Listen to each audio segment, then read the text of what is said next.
नमस्कार नहीं welcome you world affairs. मैं हूं प्रशांत धवन। नाउ रिसेंटली आप सब लोगों ने देखा होगा कि बहुत से आर्टिकल्स पब्लिश हुए हैं जहां पर लिखा है कि कुछ ही दिनों पहले चाइना ने चुपचाप अपनी जासूसी ship, literally Chinese spy ship इसको कहते हैं, चाइना ने अपनी स्पाई शिप भेज दी है इंडियन ओशन में और ये मॉनिटर करेगी कि भारत का मिसाइल टेस्ट कैसे होता है, इंडिया कौन सा मिसाइल यहां पर टेस्ट करता है, इसकी रेंज क्या है। नाउ ऑब्वियसली यहां पे आपके माइंड में बहुत से क्वेश्चन होंगे कि इंडिया कौन सा मिसाइल टेस्ट करने वाला है। चाइना की जो शिप है वैंग 6, क्या ये वही शिप है जो रिसेंटली श्रीलंका में डॉक कर गई थी? काफी कंट्रोवर्सी हुई थी इस चीज को लेकर। डिस्कस करेंगे इस टॉपिक के बारे में, बहुत कुछ आपको जानने को मिलेगा।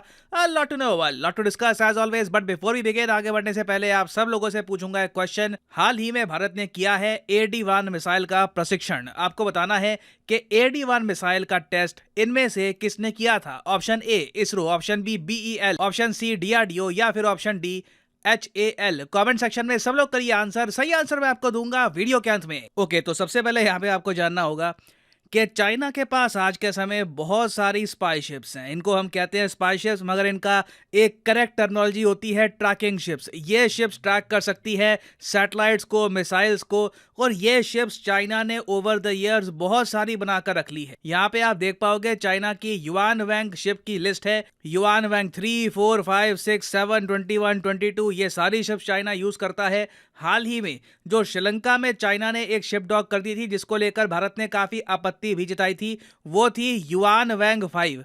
अभी जो चाइना ने फिर से भेजी है शिप, ये है युआन वैंग 6। और ये जो युआन वैंग्स है ना, चाइना पूरी दुनिया में लगातार भेजता रहता है। और एक इंग्लिश में वर्ड होता है एनोइंग, जो चीज बहुत ज्यादा इरिटेट करे किसी को, और चाइना की युआन वैंग शिप्स दुनिया के लिए एनोइंग ही है। एग्जाम्पल के लिए मैं आपको बताता हूँ, यूएसए रेगुलरली पैसिफिक ओशन में एक बहुत ही बड़ा युद्ध अभ्यास करवाता है जिसको कहते हैं दुनिया का सबसे बड़ा नौसेना का युद्ध अभ्यास। इसको कहा जाता है रिमपैक। आपने शायद इसके बारे में सुना भी हो, भारत ने भी एक बार इसमें पार्टिसिपेट किया था। तो अभी 2022 में देखा गया कि रिमपैक देश जब आपस में युद्ध अभ्यास कर रहे थे, अचानक से चुपचाप चाइना की युआन वैंग शिप आती है, कोने में खड़ी हो जाती है और बस देखती रहती है कि अच्छा क्या कर रहे हैं ये लोग, जो भी डेटा है गैदर करती है और वापस चाइना में चली जाती है। यूएसए ये सब देखकर बहुत एनॉयड हुआ था। यहाँ पे आप देख पाओगे इससे पहले फिर 2018 में भी हो चुका है। चाइना ने पिछले मैं कहूँगा 4-5 साल से अपनी स्पाई शिप से क्वाड कंट्रीज की लिटरली नाक में दम कर रखा है। जहां भी कोई युद्ध अभ्यास होता है, मिसाइल टेस्ट होता है, चाइना की चुपचाप जो स्पाई शिप है पास में खड़ी हो जाती है। और जब बाकी देश कंप्लेन करते हैं कि चाइना अपनी शिप से जासूसी कर रहा है, तब चाइना कहता है कि नहीं देखिए, हमारी जो शिप्स हैं ये क्लाइमेट चेंज से रिलेटेड, ओशनोग्राफी से रिलेटेड जो डेटा है ये सिर्फ साइंटिफिक पर्पसेस के लिए यूज कर रही है। आपको याद होगा जब चाइना ने श्रीलंका पर प्रेशर डाला कि हमारी जो स्पाई शिप है इसको डॉक करने दो हम्बनटोटा पोर्ट में, भारत ने बहुत ज़रा इसकी आपत्ति करी।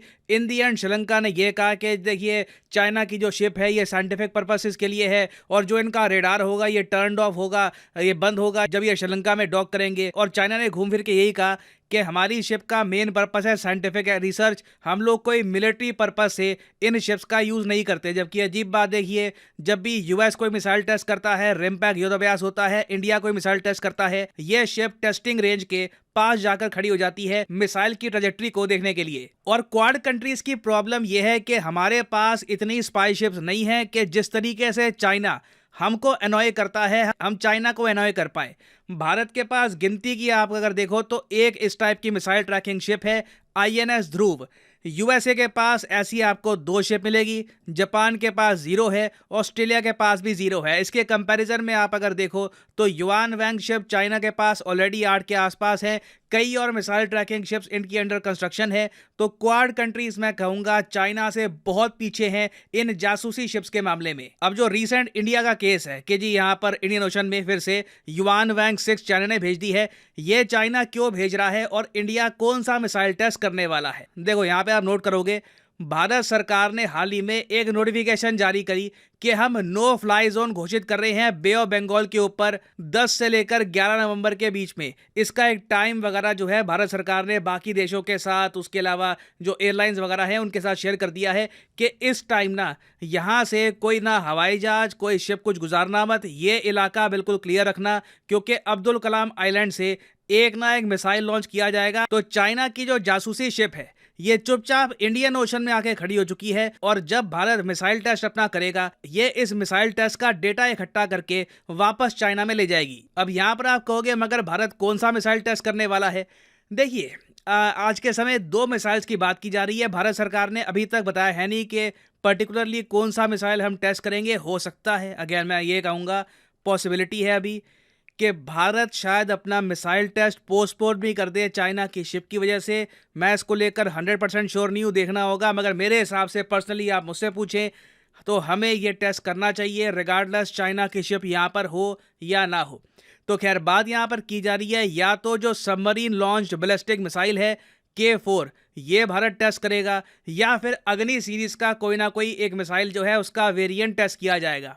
K4 मिसाइल आपको बताऊंगा, ये ऐसा मिसाइल है जो हम सबमरीन से लॉन्च कर सकते हैं और दुश्मन की धरती को ये मिसाइल हिट करेगा। अब यहाँ पर आप कहोगे मगर सुना हुआ है ऐसा मिसाइल ऑलरेडी है नहीं हमारे पास K सीरीज का कोई मिसाइल। देखो, हमारे पास ऑलरेडी K12 है जो हम अपनी सबमरीन में यूज़ करते हैं, मगर K12 मिसाइल की जो रेंज है ये 700 से लेकर 750 किलोमीटर के आसपास आपको मिलेगी।